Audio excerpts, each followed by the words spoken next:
Hello everyone, today we'll be seeing how fast Xerneas can beat Pokemon X and Y in a solo run challenge. Let's get straight into the video.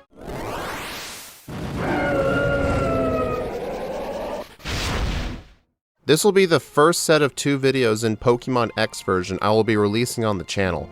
I have done a couple of streams in the past, one with Charizard and then one where I raced against Sparks the Nico with a Hoopa. But today, this will be an actual fully produced solo run.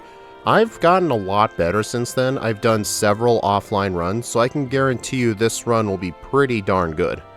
Before I go over any stats or movesets, I want to just show off how the early game works. I save my game as soon as I receive my starter, and then I go into the PK Hex software, and then I replace the chest pin that I picked up with Xerneas. The reason I can't just use the randomizer to replace Chespin with Xerneas before I pick it up is because it has an unintended side effect if I do it that way. I will reveal it later in the video. But for now, in this early game here, I'm just going to battle Shauna just as a mandatory rival fight. Then I have to run back to Vanillville Town and talk to my mom and do some other things. So I think while we do this, let's go over the stats and moveset for Xerneas. We have 126 HP, 131 attack, 95 defense, 131 special attack, 98 special defense, and 99 speed. It feels really weird how the defense and special defense are 2 different numbers and the speed is just a little bit higher. And we are also in the slow level up group, which makes sense because we are running with a legendary Pokemon after all. It does kind of fascinate me though that this thing is technically a balanced attacker. When I was looking at this Pokemon before making the video, I actually thought this thing would lean more into special attack, but nope, it's completely balanced, so we can pretty much just use any move we want. And speaking of move, let's take a look at our level up moveset. It is on the left side of the overlay just because my software for the automatically updating overlay doesn't work with the 3DS games as of yet. But right now, here's a close-up of the moveset. We start off with Heal Pulse, Aromatherapy, Ingrain, and Takedown. Takedown is our only damaging move until level 10 where we get Aurora Beam. Aromatherapy just heals our status conditions, and Ingrain will let us heal some health every turn. So effectively just Takedown till level 10. And then throughout the rest of the levels, we get Light Screen at level 5, and obviously Aurora Beam at 10, followed by Gravity, Geomancy, Moonblast, Mega Horn, Night Slash, Horn Leech, Psych Up, Misty Terrain, Nature Power, Close Combat, Giga Impact, and Outrage. You know what? It actually really surprises me that this thing actually learns Outrage. I would expect Yveltal to learn Outrage, but not this thing. I do want to go over a couple of moves. At level 26, we get Geomancy. This is Xerneas' signature move. It's a 2-turn charge move like Solar Beam, but on the second turn, instead of doing damage, it raises our special attack, special defense, and speed by 2 stages. So that is going to be extremely good. I mean, yeah, we do have to wait a turn, but we really don't have to set up more than 1 for most major fights. So once we get to level 26, things are going to go amazing. But the one disadvantage with this Pokemon that I think will affect its final time, it doesn't get a same type attack bonus move until level 35 with Moonblast. So until we get Moonblast, unless we get some TMs, we're going to have to rely on Aurora Beam and Takedown as our best options, which is not the best. And if you take a look at our TM set right here, some of the notable moves we get are Psyshock, Calm Mind, Hidden Power, which we will get way later in the run, Hyper Beam, Thunderbolt, Thunder, Psychic, Focus Blast, Thunder Wave, Rock Slide, Grass Knot, Flash Cannon, Nature Power, and Dazzling Gleam. You may be wondering why I just said Nature Power. This move is honestly going to be the MVP of the early game for this Pokemon, as well as any other special attacker. When I get the TM, I will make sure to mention why.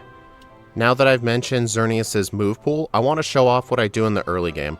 I go inside this little shop right here in Aqua Corday Town. I hope I am saying these towns correctly. And I go ahead and buy 10 Pokeballs.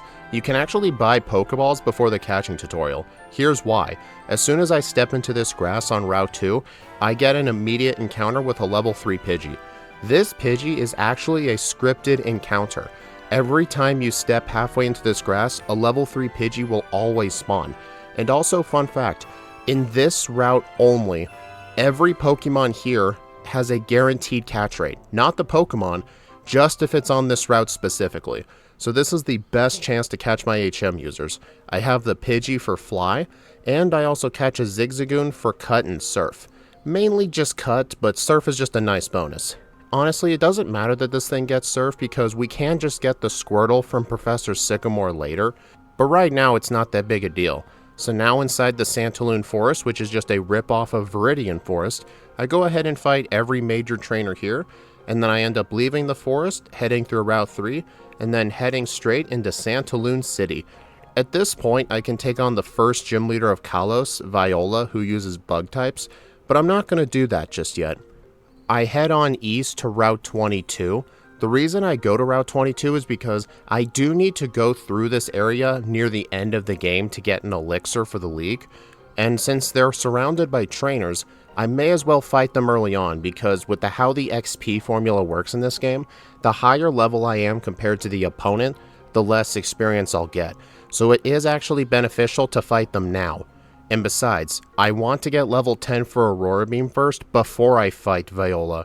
So now that I've gotten Aurora Beam, let's go ahead and take on the first gym leader of Kalos, Viola.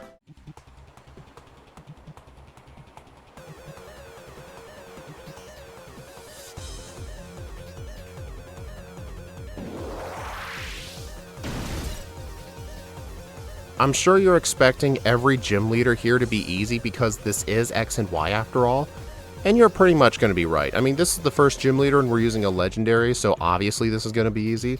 But on the Surskit, I use a takedown, it lives in red health, but a second takedown knocks it out just fine. Then on the Vivian, I go ahead and use Aurora Beam, it lives on half health surprisingly, but then the next one just knocks it out.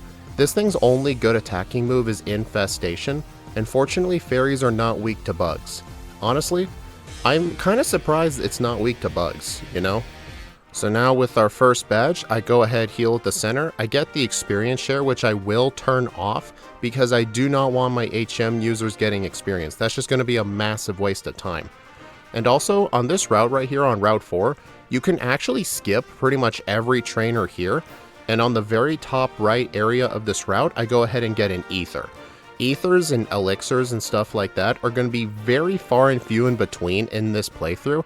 Axu Kairi Sora, my Discord server, actually made a guide for where all the good elixirs are, so I will make sure to pick up most of them, because the elixirs I need to save for the league, and I get a lot of ethers that I can just use throughout the playthrough. So I need to make sure I get as many as I can. So now that I'm in Lumio City, I now have to take on Professor Sycamore. I have actually done some solo runs of this game far in the past, where Professor Sycamore ended up being kind of rough. But here's the thing though, he's really easy for Xerneas. So now after I beat him, I get my choice of a Kanto starter. I go ahead and just choose Squirtle, but in the end though, just because of Zigzagoon and the fact we'll get Lapras later, it actually doesn't matter what starter I pick. Also, I mentioned this earlier, if you're wondering why I had to pick up Chespin, then replace the Chespin in my party with Xerneas, it's because if I randomize the Chespin to be a Xerneas, it randomizes Professor Sycamore's Pokemon as well, and I don't know an option to disable that feature, so I have to do this, otherwise he'll just give completely random Pokemon, and that just doesn't seem fair to me. Now with all the errands done here, I go west onto Route 5, and I have to fight these twins with Plusle and Minun. These twins are actually kind of annoying, because Plusle and Minun are surprisingly bulky, especially if you fight them in the early game. It's kind of like in Pokemon Emerald when you have to fight those two Pokefans with the Plusle and Minun, except you could just fight them separately. I cannot fight these twins separately, so they do give me a tiny bit of issues, but fortunately not anymore. Afterwards though, I have to do some mandatory friend fights. I have to fight Tierno and his Corphish that loves to use Swords Dance. I wonder if any run's gonna make him a problem. I mean, not now obviously. Nothing else of note really happens in this route. We head into Camp Freer Town, and now I have to go to the Parfum Palace to get the Pokeflute. I'm just gonna go through the general gist of the story, because this is my first fully produced Pokemon X solo run. Plus, I want to get rid of a common misconception people have in this game. People will say that this game is just one of the easiest games, and in a casual playthrough when you have a team of 6, that is absolutely true. However though, in a solo run, it's going to be different. I'll show you throughout the course of the run. Also, when I'm in Camp for Your Town, if you head south here, you find a star piece, and I can sell that for money, and then right behind the star piece is an ether. So now I can go in the mart here, buy a ton of repels. You guys are going to be surprised, but money is going to be super generous in this game. I'm going to be buying a lot of repels and a lot of healing items. It's going to be insane. But first, I got to go up through Route 6, head to the Parfum Palace, and just before I enter the mansion, if you go to the top left area right in front of the mansion, you find another ether, and then I can head inside and go straight to the garden. You're supposed to help track down a furfrou and get it trapped in, but if you go right here, you can get the HM4 cut. I believe the HM4 cut is optional in this game. I don't believe you need it, but it's literally on the path, plus I don't know these games well enough, so I may as well just pick it up first just in case, you know? And now I can trap the furfrou, and now I can watch the fireworks. But before I do that though, on the second floor, I head into this room right here, and there's an item by the fireplace. It is an amulet coin. I said that money's really generous in this game. I wasn't even counting the amulet coin. The money is going to be extremely useful throughout this run, and especially every other solo run I do in this game. I'm going to hold on to it for effectively most of the playthrough.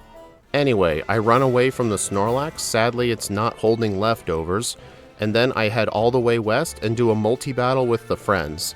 I know I may call them rivals, they're technically your friends, they're not rivals, which people need to understand. Like, obviously they're super easy and nice, they're your friends, they're not your rivals. It's kind of weird. In fact, the official name of the battle music for them is actually called Battle with Friends. So yeah, fun fact. Oh, also, before you do the battle, go south, there's a peepee up. So yeah, it is a very good thing Axie made that guide. But also, the battle is very easy, I don't have to worry about it. So now I can go through the connecting cave and head on out to Route 8 upper section. The whole route has an upper section and a lower section along the beach. So this is a very massive route.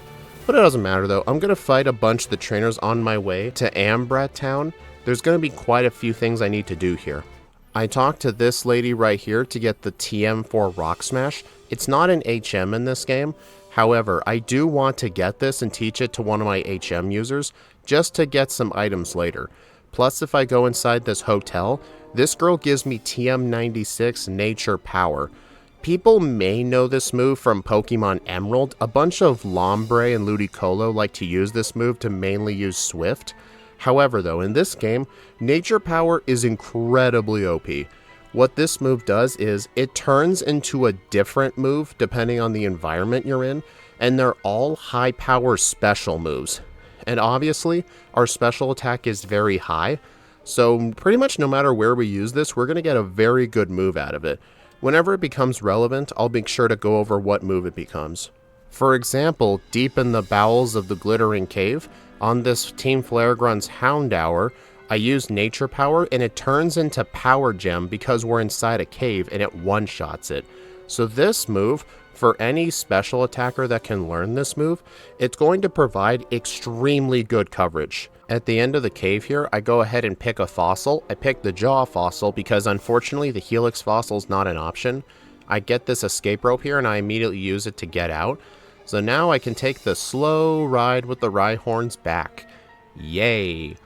And now that I'm back in Ambrat Town, I can head on down to Route 8 on the lower side. And just before I continue on through the route, I go down to this little area just south of the town, and I can actually get a rare candy. So now I go ahead and fight my way up to Solage City. I actually fight a bunch of the swimmers here, because funnily enough, these swimmers actually provide really good XP yields. There's this one fisherman with 3 Tentacool, and they're going to be awesome training. And check this out, on the beach, Nature Power becomes Earth Power. So yeah, this thing is literally going full on Toph and doing its sand bending right here. Unfortunately, the Tentacool are weak to sand, I mean ground. Also, if you guys are wondering why I'm fighting most of the trainers, one of the things that makes X and Y solo runs extremely interesting, the main gym leaders and rival fights and stuff like that are very easy. But the random trainers can actually provide a lot of problems depending on what you're weak to, because the level spike in this game is honestly kind of insane. so you want to make sure you don't fall too underleveled, especially since we're in the slow group. Also in Solage City, this rock has an ether, so now I can also get a bicycle. You can choose yellow or green. I just do the first option, which is yellow. I would prefer the green bike, but it's not like you can even see the color anyway. But however though, the second gym leader is Grant, and while I did say the gym leaders are relatively easy, Grant is usually an exception because his lead Amora has Thunder Wave, and it also has Takedown with the Refrigerate ability, so it's always an ice type move for extreme damage. Plus he has a Tyrant with Strong Jaw and Bite, so he actually can be pretty tough, plus his Pokemon are level 25. So I go ahead and fight a lot of the trainers on Route 10 towards Geosenge Town. And then when I finish, I can head on back to Solage City. Inside of Grant's gym, Nature Power becomes Power Gem. However though, it's still not going to be the best move here, especially since rock types are not weak to ice. And also, I want to show off this trainer. This person is Rising Star Manon. She has a Soul Rock and a Lunatone, and funnily enough, their most powerful move is Psywave. And at this point in the game, if she has 2 Psywave users, she can actually become a very serious issue, such as in this run. Her Lunatone actually knocks out Xerneas because I don't have any moves they are weak to. So I end up having to black out back into the Solage City Center, and then I can go back into the gym. Fortunately though, I am able to dodge her this time, so now I can just head my way up to the second gym leader, Grant.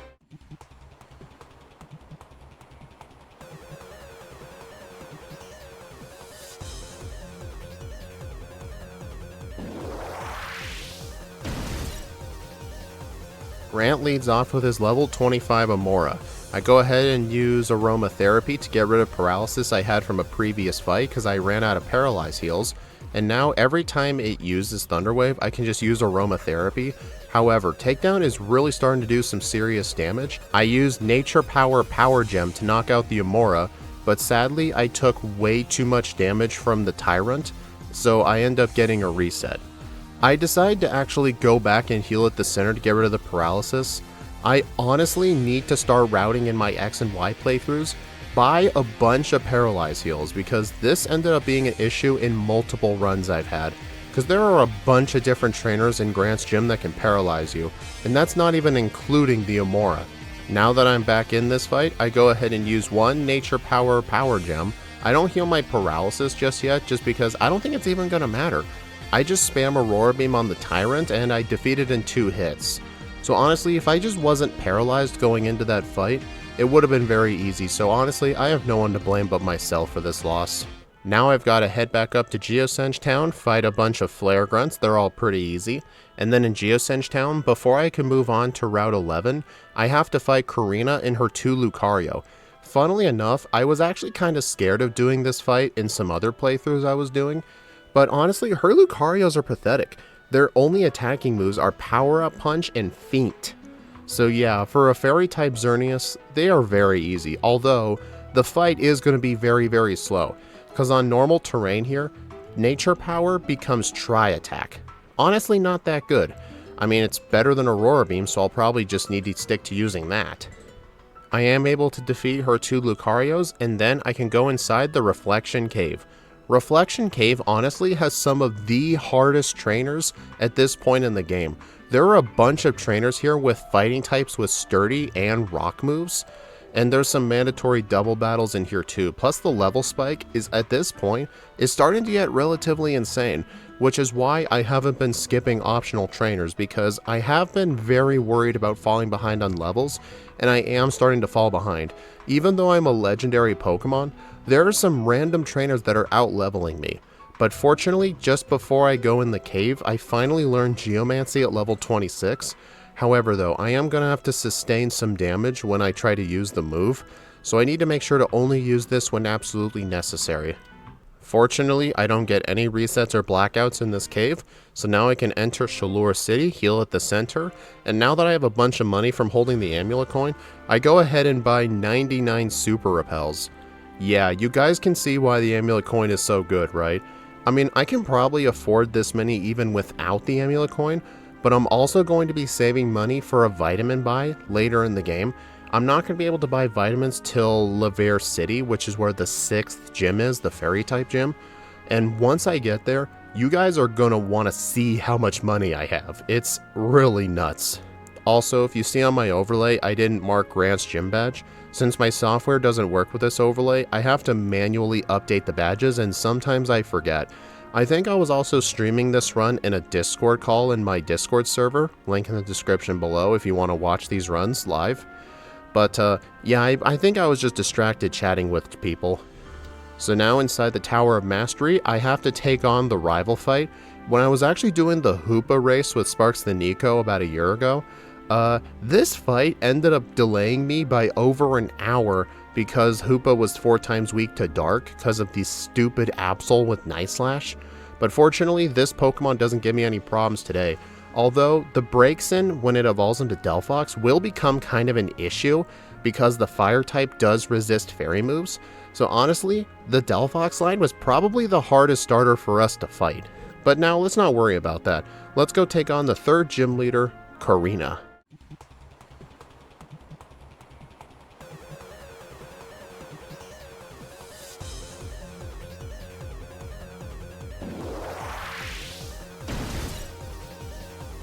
I do find it really dumb she doesn't use Lucario on her team here, but oh well. She leads off with Mienfoo, it flinches me with Fake Out, I go ahead and charge up a Geomancy, and then I use Nature Power which converts to Tri-Attack, and I one-shot the Mienfoo, one-shot the Machoke, and then I almost one-shot the Hawlucha, but I outspeed it and it's only a matter of time.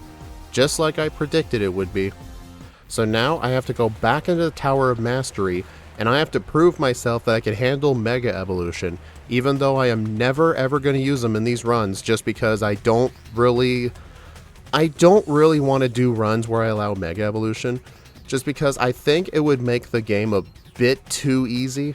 Like, it is X and Y, but I gotta have some challenge, you know? However though, for this battle here, it's actually mandatory to Mega Evolve your Lucario, otherwise you can't win the fight.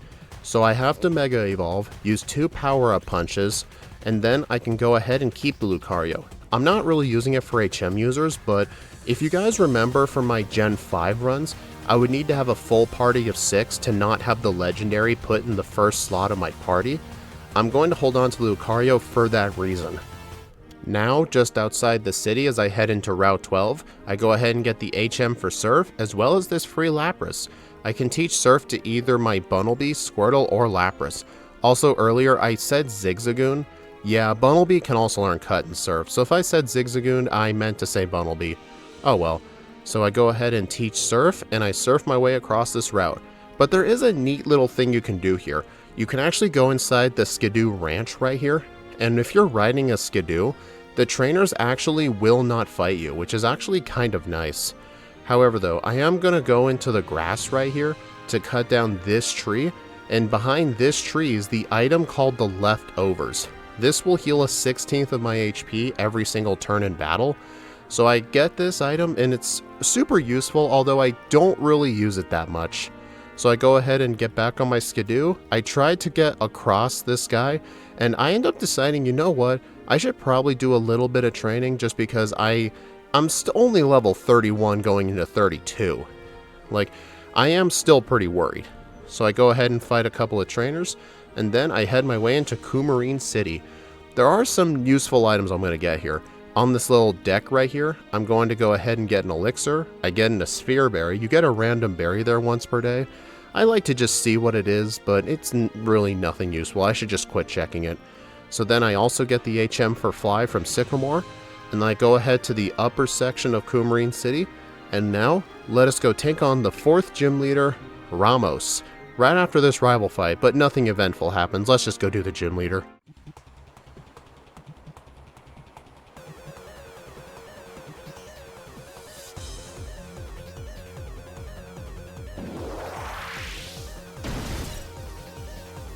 You guys are probably going to be surprised with how the fight goes. Check it out.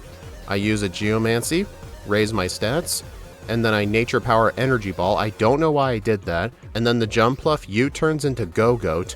And I actually have to reset right here because I realized I forgot to use an Ether on Aurora Beam. So I go ahead and use an Ether, and with the Ether used, I use 1 Geomancy and completely destroy his team with Aurora Beam.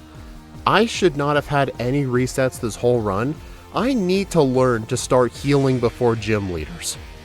However though, it doesn't really matter in the end. Right after this fight, I actually get Moonblast, so I finally have a same type attack bonus move. I cannot wait to start using this. Before we can take on the 5th gym leader though, on Route 13, we need to go do a bunch of stuff at the power plant, but first, I actually ride a bunch of these roller skate ramps. I don't really know what you would call these things, but there's a Piplup inside of this rock, and there's a lot of wild Pokemon that like to wander around in the overworld, and unfortunately repels do not stop them from getting you. So sadly, I have to just deal with it. So I go ahead and defeat this Team Flare Grunt, get the Power Plant Pass. The Plant Pass actually doesn't spawn until you defeat that guy. So now I can go inside the plant and take on a ton of Team Flare Grunts. These guys, even though they only have like 1 or 2 Pokemon, they'll occasionally have something that's kind of difficult, like Mightyena, they'll have Swallots, or they'll have stuff like Lipards. They aren't going to be any difficult for me today, but if I'm ever doing something with a mediocre or below base stat total, I think some Team Flare Grunts here will actually cause some issues, especially if I keep hitting myself in confusion on these Golbats. Fortunately speaking, nothing bad happens here, so I go ahead and just before I re-enter Lumio City, I smash these rocks right here and I go ahead and get a rare candy. So now I can go into Lumio City and head my way to the tower in the middle of the city. So let's go take on Clement, the 5th gym leader.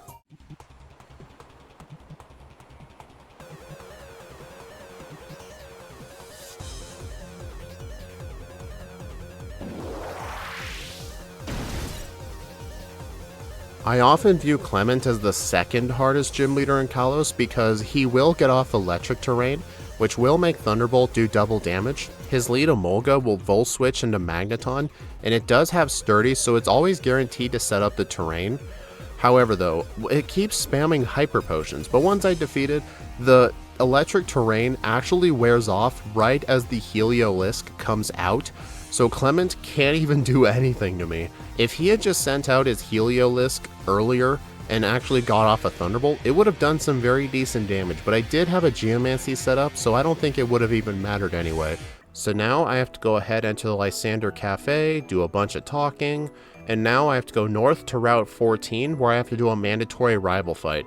This is honestly one of the harder rival fights because the rival starter is now fully evolved, and as I mentioned earlier, I don't really have a good move for Delphox because it resists fairy moves, but let's see how the fight goes. Calum leads off with Meowstic, I set up a Geomancy, and then I go ahead and one-shot it with Moonblast as well as the Absol. Now let's see how the Delphox goes. I use one Moonblast, it does less than half, and then I Nature Power into Energy Ball, and I have to black out. I didn't save before this rival fight because as soon as you step foot into this route, you are just forced into the battle. So yep, there goes another blackout. When I come back here though, I am more prepared, so I am able to defeat him. So now with the rival defeated, if you go right behind this swing set right here, I can find another rare candy. Then in the northern area of this route, I gotta listen to a scary story. I don't leave a tip because I'm an asshole. And then I can head inside Laver City. This is the moment where I can actually buy vitamins. I can actually use a lot of them. In a previous playthrough, I would save the game here and look in PK Hex to see what kind of EV spread I have. This game gives you an absorbent amount of speed, followed by special attack in 2nd place. So honestly, it's probably never worth buying Carbos for any playthrough if you just fight most of the trainers. So I go ahead and buy other vitamins. So today's vitamin of the day is going to be a lot. I have $170,000. I buy 1 Carbos, 4 calcium, and I buy 7 zinc and the rest in iron. So let's see if I can use them all. And the answer is I can. I can use every single vitamin I bought. That amulet coin helped me get so much money, more money than any player should even have. I may have to just go full socialist in this game, but not today. Let's head inside the Laver gym. This is kinda similar to Sabrina's teleport puzzle. I have figured out a trick to get through here. Just keep going right if you have multiple choices. So in this room right here, since there's 3 teleporters total, I will go right. but in another room where there's only one other teleporter, obviously just go there. But if you keep going right, you will get to Valerie. So let's go ahead and take her on.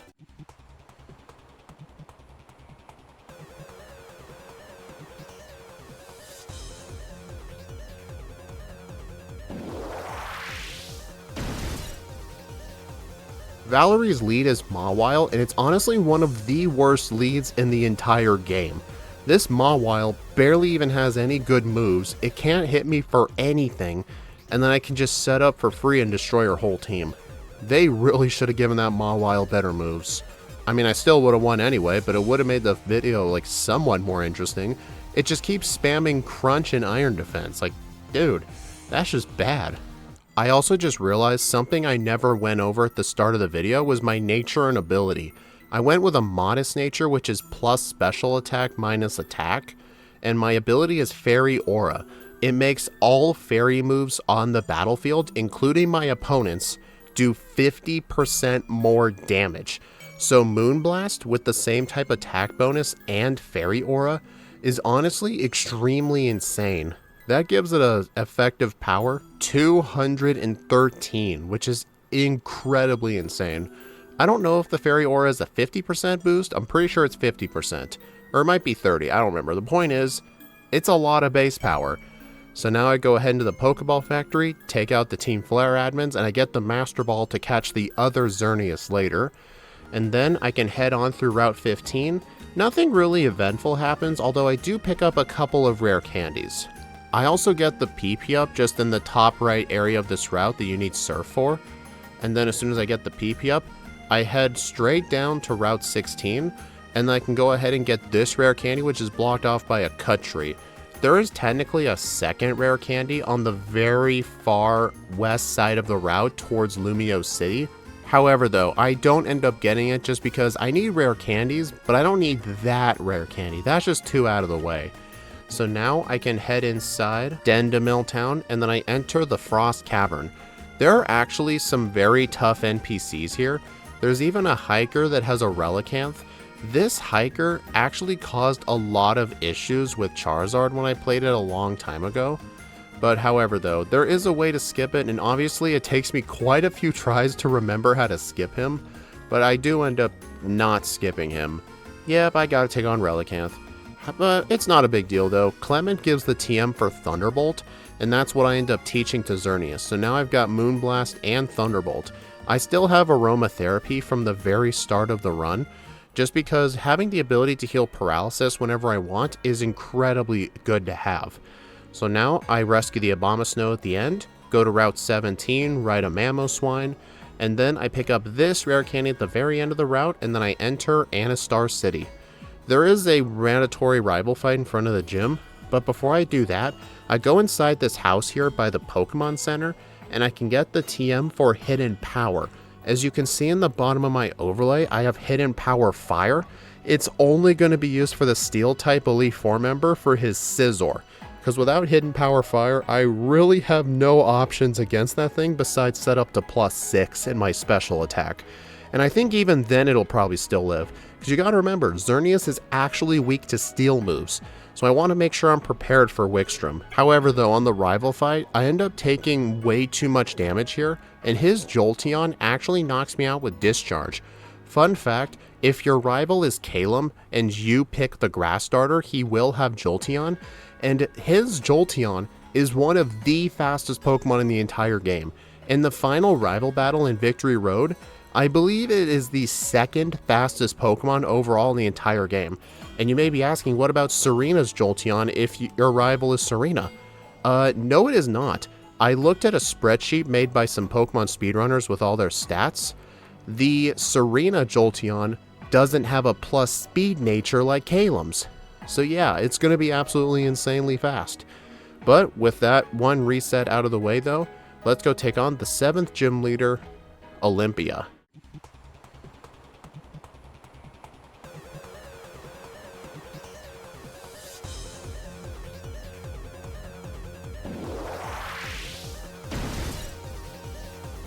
Honestly, do I even need to say it? Geomancy, Thunderbolt, Moonblast. This fight is not even worth talking about, except for the thing she gives you. She gives you the TM for Calm Mind, and this I actually will end up teaching over Geomancy later in the run, just because while Geomancy is great, the fact that I have to take one turn to charge it up is honestly kinda bad, because for most fights, I don't need more than one special attack. So Calm Mind, without the whole recharge turn, is probably going to end up being better. But now, I have to go through a very massive Team Flare section. I have to go to Lumio City inside the Lysander Cafe, clear out this whole hideout here. I do end up picking up a few things though, I will go over it. I take a series of teleporters, end up in this room right here, and inside I can get a rare candy. I should probably think of cutting that rare candy out of future runs I do, just because the rare candy is kind of out of the way and you do have to fight another Team Flare grunt to get it. It's still going to be helpful for this Pokemon. I'll just hold on to it and just remember it for next time. So now I can head on down to the bottom floor, take on Xerosic. I have no idea how to pronounce that name. I don't even know, I'll just say Xerosic, kind of like that printer. So now I have to go to part 2 of the Team Flare section. In Geosenge Town, they try to fire the ultimate weapon, but I have to stop them. I have to fight Lysander a second time, completely destroy him, and then I have to fight a bunch of Team Flare admins that all look super identical, and I have to go to the very bottom, defeat more Team Flare admins, and now Xerneas comes to life, and I have to catch it with the Master Ball. Here's a fun fact. At this moment here, I have a full party of 6, so it's supposed to ask, your party is full, would you like to put something in the PC? And then you can say no, are you sure, and then yes. It actually doesn't ask me to do that, because the game saw I already had a Xerneas in slot 1, so it actually never asked me. That is just insane, like that is just incredible. No one would ever figure this out in vanilla unless someone traded you a Xerneas via another game. So it's honestly kind of interesting it didn't ask me. But however though, I still needed a full party of 6 because otherwise it will force the new Xerneas into slot 1. I have to go take on Lysander for the last time. He does have Mega Gyarados, but funnily enough, his Mega Gyarados is weak to Fairy. So honestly, if you want to play X or Y, X is literally way easier than Y because Fairy offensively in Kalos is extremely overpowered. So many of the Flare Grunts use Dark and Fighting types, kind of like Team Plasma and Unova, and Lysander's Ace, his Mega Gyarados, is weak to Fairy.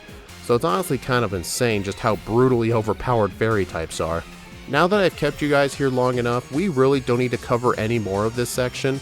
So why don't we go head back to Anastar City, enter Kuraway Town, get this rare candy by the train station, take on Professor Sycamore and his Kanto starters, and then on Route 19, I have to fight all of my friends on the bridge.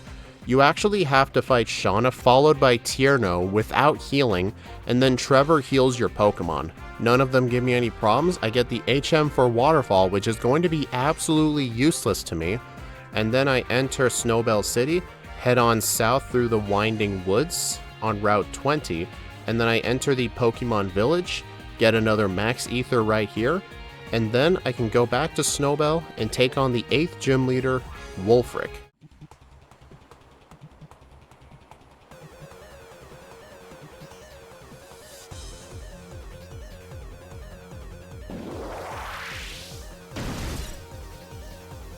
This guy kind of reminds me of Volkner from Generation 4.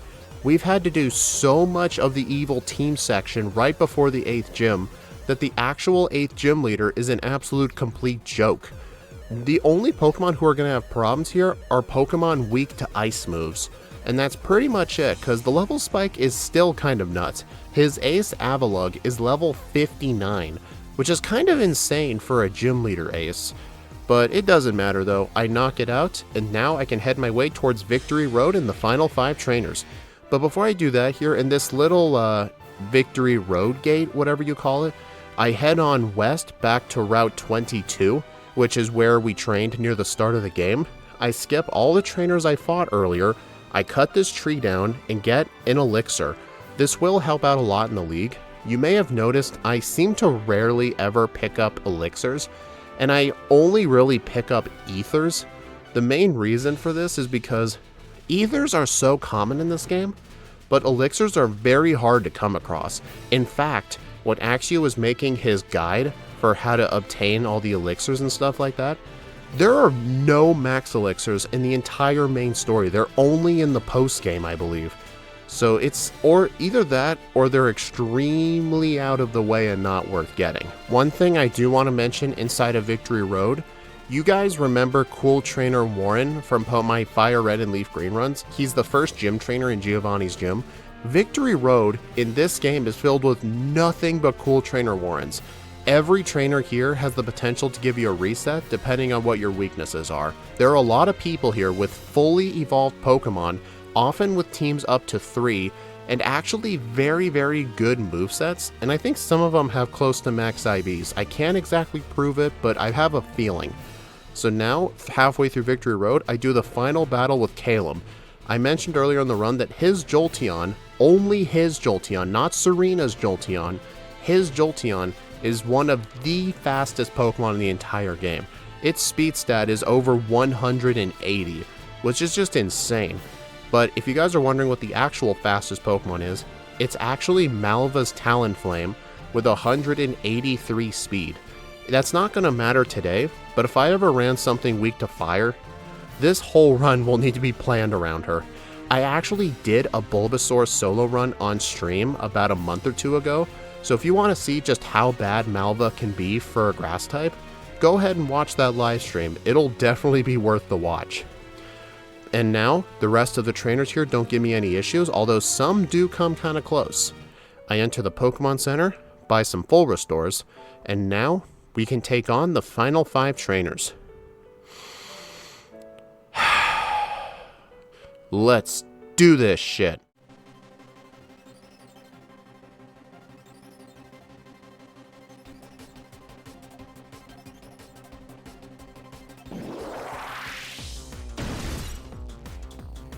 This Elite Four, just like the Elite Four from Black and White, I can take these guys on in any order I want.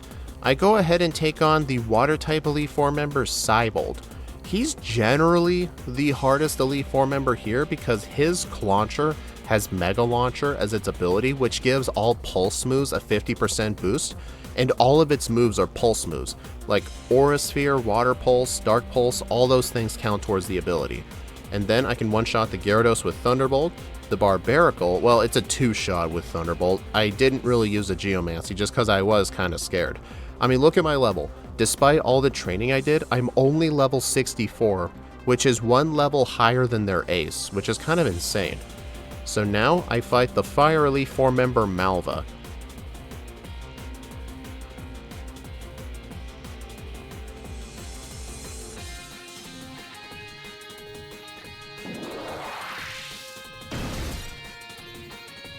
She will resist all my fairy moves, but I can just take her on with something else. I go ahead and use 1 Geomancy on her Pyroar. I do have the leftovers equipped just to give myself passive healing.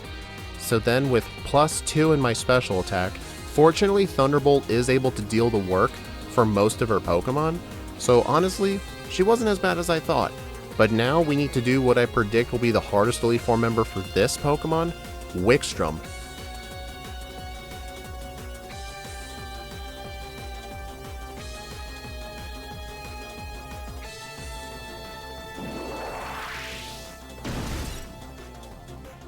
And I would say that if I didn't have Hidden Power Fire.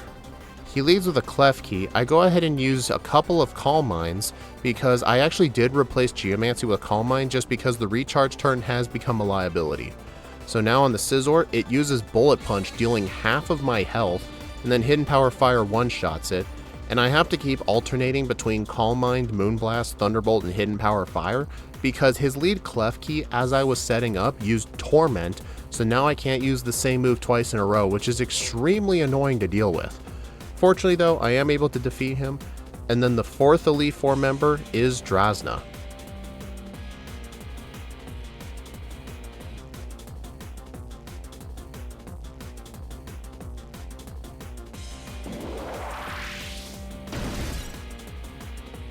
This is pretty much going to be the easiest Elite Four member here. I'm a Fairy type, and she's weak to Fairy because she's the Dragon Elite Four member. So I just use 1 Calm Mind, and completely destroy her whole team with Moonblast. Alright, now we just have the champion of Kalos. We've got Diantha.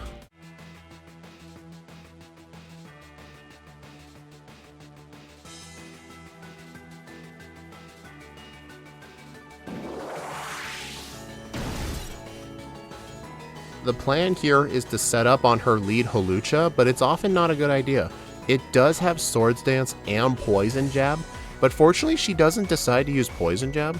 I just defeat it right away and I set up on the Tyrantrum, and then once I'm set up, I knock out the Tyrantrum, the Amoris, the Goodra, the Gourgeist, and then finally she sends out her Gardevoir, she Mega Evolves it, and funnily enough, she actually traced my ability, Fairy Aura, and it used its own Fairy Aura, and unfortunately Fairy Aura doesn't stack.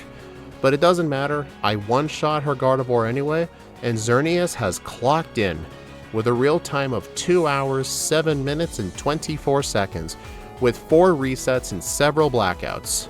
At level 75, with a game time after the credits of 6 hours and 36 minutes. I couldn't get the game time for after the champion fight because you're required to watch the entire credits as well as that optional battle with AZ. I'll just show it in the background as I talk about this Pokemon's results, but I don't count this AZ fight towards the time, just because this fight's easy, you're not required to win it. But fun fact, everyone on his team has returned. Oh well though, the point is, this Pokemon honestly did extremely good. However though, it did have some resets and some problems. Half of those problems were sorta caused by bad play, like not healing Paralysis for Grant, or not using an Ether on Aurora Beam before Ramos, as well as a couple of other minor issues. But honestly, I think the one thing that really held this back out of anything was not getting a stab move until level 35. Having to use Aurora Beam and Takedown for damage in the early game means that a lot of the optional trainers that I had to fight for training, I had to be constantly two-shotting them. It definitely helped a lot, but there's only so much Nature Power can help me. So I think if this thing had started with like a level 1 Fairy Wind or something, this thing would have done so much better. But right now on our leaderboard, Xerneas is in first place. As you can see on our leaderboard, Xerneas gets first place overall on its second playthrough. My first playthrough with this thing was mainly just me derusting from the game.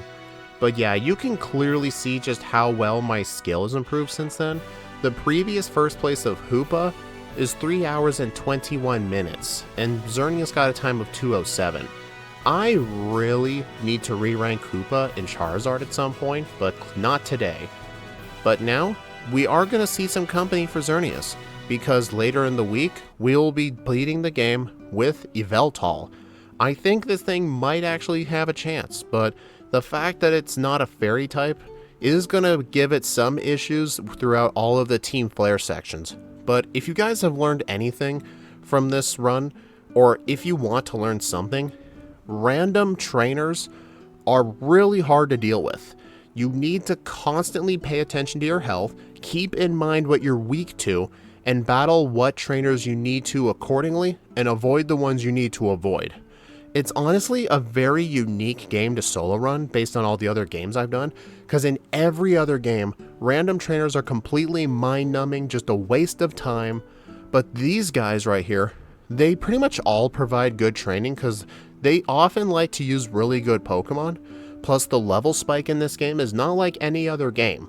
So if you don't fight optional trainers, it is very easy to get underleveled, and you can get destroyed by one of the gym leaders. But anyway, I hope you enjoyed this first fully produced Pokemon X video. Please like, comment, subscribe if you want to see more, and be sure to follow me on my socials or support me through YouTube memberships. All YouTube members get access to all the patch files for all the backports we've ever done on streams. Anyway, like I said, later in the week we will be doing Pokemon X with Yveltal. I will see you all in the next video.